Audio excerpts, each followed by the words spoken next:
So, at risk of stirring the hornet's nest, which you know I love to do, Sakamoto Days Core 1 Part 1 has come to a conclusion. We do have another 11 episodes lined up for summer of this year, so we will be seeing more in just a few months. But with Part 1 now officially over, you're going to see a lot of comments about how disappointing the Sakamoto Days anime was, how mid it was, how we deserve better. And I'm here to say, thank you, Sakamoto Days.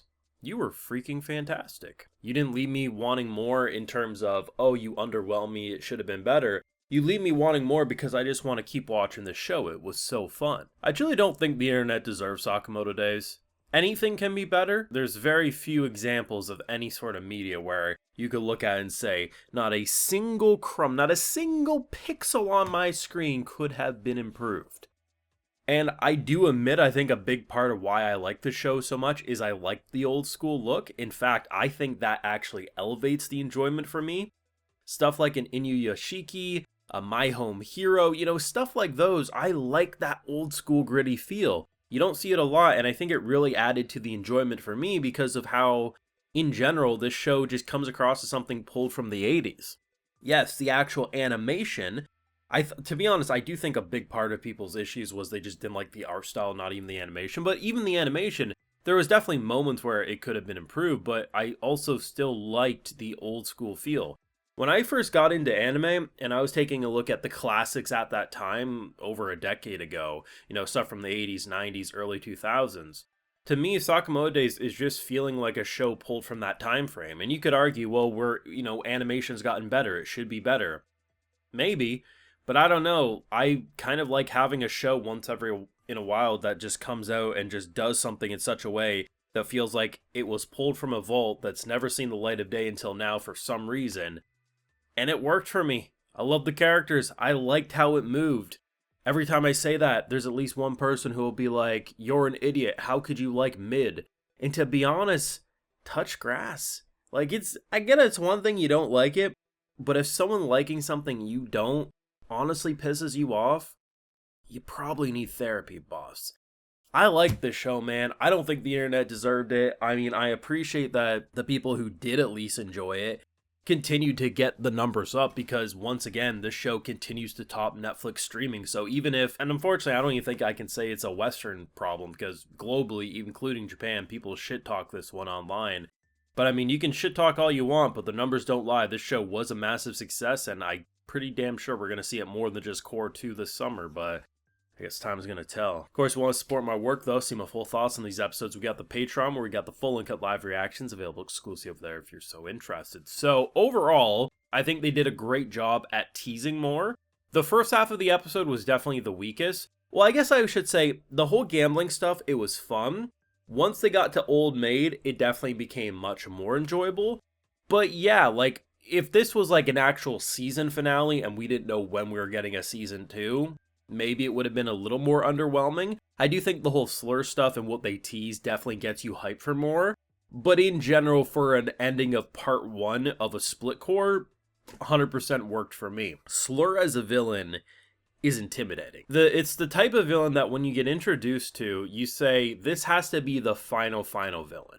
Not someone where it's like, oh, here's the villain for the current arc. No, this is like the way connections are being made. There's this 4-piece hitman group that is now targeting our boy, one of which can compress anything into small objects. The fact that this dude's Big Mac got compressed into this little marble, a table was compressed into the size of a tennis ball. And they tease the fact that this character has also compressed a human body into a very disturbing meatball. That is coming for Sakamoto and his family. And that's one of the 4. They are a very frightening group of people. The fact that Slur is able to hire these types of... It's just... Everything that we know, I feel like, is going to be a great final boss. And I think it truly will be the final opponent when the Sakamoto Days story eventually ends.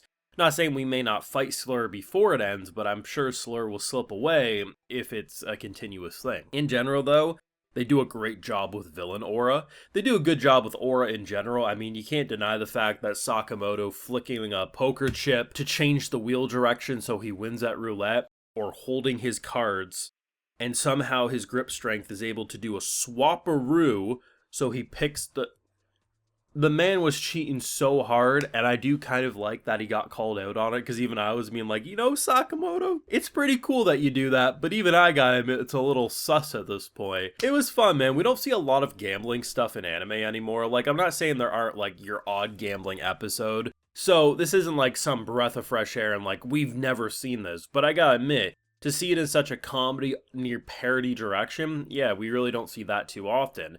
And I think the brilliance of a Sakamoto Days style story is that you can do a lot of things. We could roll into Core 2 and they could be playing goddamn football. And that could be like they're tossing around explosives. Don't let it go off.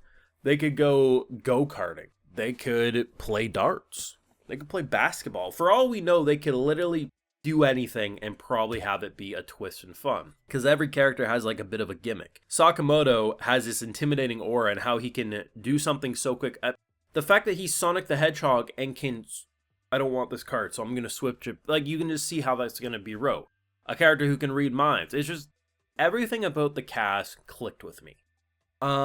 If it was a perfect world, if someone said, hey, we can improve the animation Sakamoto Days, or we can leave it as it is. Would I say increase it? Yeah, there's very few shows I would say no to, because I'd be like, no, to go do it for a better, an anime that needs it more. But yeah, I don't know, like, for me personally, I do recognize that they did go for an old school style feeling show, but yes, at the same time, it's not like everything about this show was designed intentionally. I think there's a lot of happy accidents for me that the reason I like the more basic look of it at times and its lack of movement is because I enjoyed it for something else than what it was intended for. But at the end of the day, I never thought this show looked bad. I have seen panels. I've seen these moments that people are like, yeah, but look at this. This is supposed to be like the best action, new gen shonen, like some of the best fights I've ever seen. And there's some really good looking panels, I'm not going to deny. But I'm okay with it looking like this. I don't know, like, I've been disappointed with anime visually. Here's looking at you, Blue Lock Season 2. Doesn't matter if that show had a good final episode. The rest of the season speaks for itself. And I've been so disappointed I've turned to the manga. Blue Lock. To me, the way I think people treated this show was that it was as bad as that, if not worse. And to me, I think that is incorrect. I've seen bad looking shows, The New Gate. I've seen disappointing looking shows, Blue Lock Season 2. And I've seen mid looking shows, Bogus Skill Fruit Master. All fairly recent examples. To me, this just feels like a 90s anime that was pulled from a vault, done better than it probably would have done back then, just because animation is better. But yeah, like, it's not going to be for everyone. It disappoints me that consistently this show has done so well with numbers. Like, it's legitimately one of the most successful anime for Netflix, period. Yet, most of the discussion online was how bad it was.